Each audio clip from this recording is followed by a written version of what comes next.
awake. Good. For those of you who don't know, I was previously employed as the COO. You know what that was? It's not a CFO. It's COO. Yes, Chief Operating Officer. Means nothing really. For an Australian education tutoring organisation.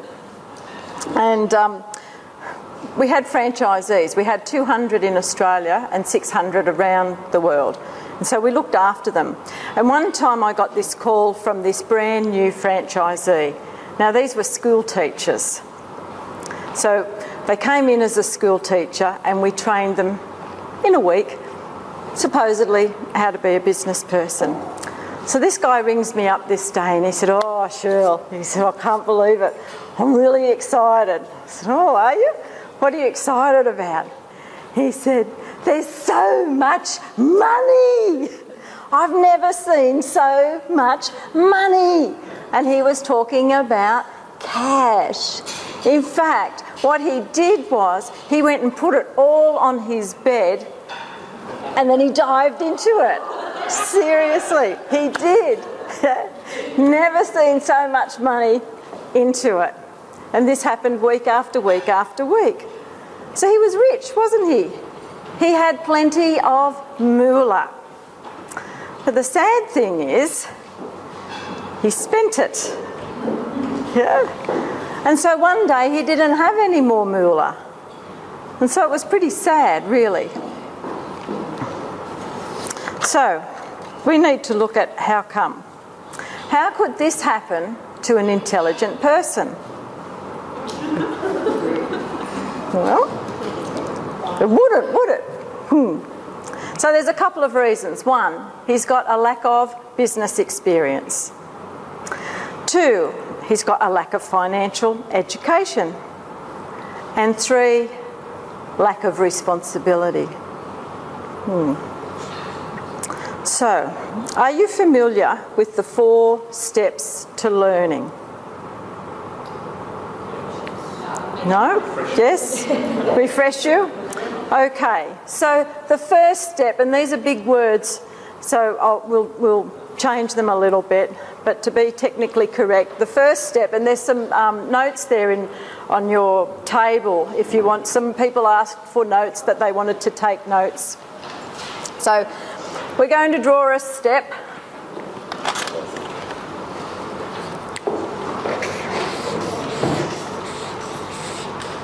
So this one here, you know it, unconsciously incompetent. And what that means is that you don't know what you don't know.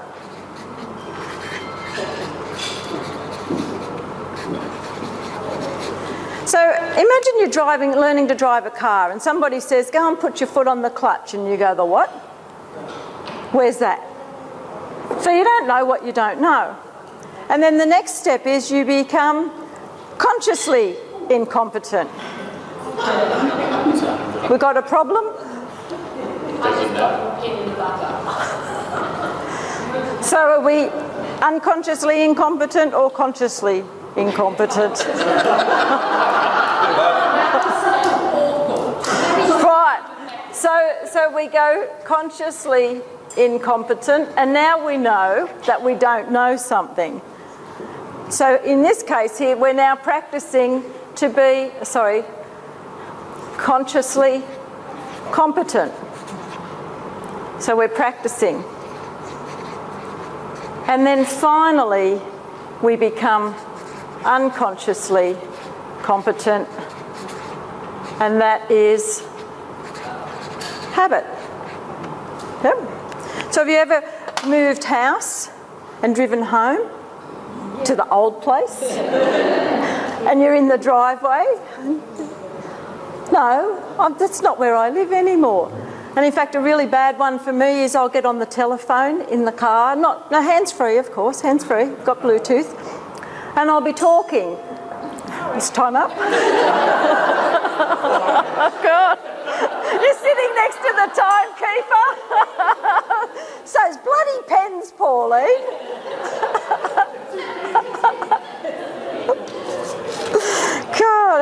doing a speech.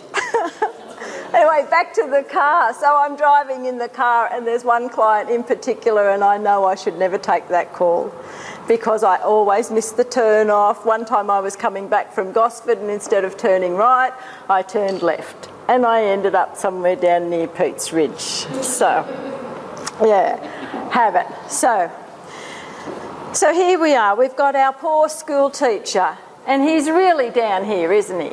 He doesn't know what he doesn't know. So we can't blame him, can we? So who are we going to blame? Well, I'll tell you who we can blame. We could blame the franchiser. We could blame the accountant. We could blame the bookkeeper. But you know who the real culprit is? The solicitor. Because if it wasn't for the solicitor signing up the contract, he wouldn't have bought the business in the first place, would he? No. So we'll blame the solicitor. We could blame the bookkeeper. We could. Because they should know better. And they should make some suggestions. Blah, blah, blah, blah, blah. My client is blah, blah, blah, blah, blah. So I think, with your recommendation, we will make a variation. Yeah? Guide. All right. So we could blame the bookkeeper. Or is it the accountant? Usually. Well, he knows we sit here.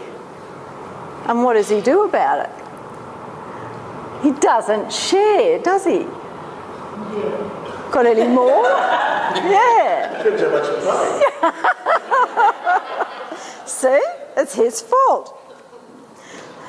So, he could be teaching our franchisee how to do a cash flow, how to do a budget, how to have a plan, all good revenue raising. Yeah? Now, of course, we could blame the franchisee, but of course it's not his fault, is it? Because he's an ignoramus. Oh, sorry. Pauline will tell us ignorance is no excuse. Yes, that's right. So this is a really serious problem, isn't it? And it calls for a solution. It calls for someone to step up and take charge. And that person is called a leader. A leader. But it's not really our role, is it? No, we're not going to do that. We won't step up because they mightn't like us. They might tell us to mind our own business. Or worse, what if I'm wrong? Well, so I better not say, had I? But you know, this isn't really a new situation, is it? You know these things, you've seen these things, and in fact I sat at a table with Lloyd and Lloyd asked the question, how do you know when a business is going that way? And everybody could answer it, couldn't they? They knew. So what stops us from taking initiative, stepping up and being a leader? So I'm going to give you 5 tips tonight, or 5 points, 5 principles about leadership. And you're all sitting there getting ready, aren't you, to take notes? Good. So we'll just, oops, I just broke the microphone. Then we'll just take this off because I'm going to demonstrate to you what leadership is all about. Okay, so are you ready? And I'm going to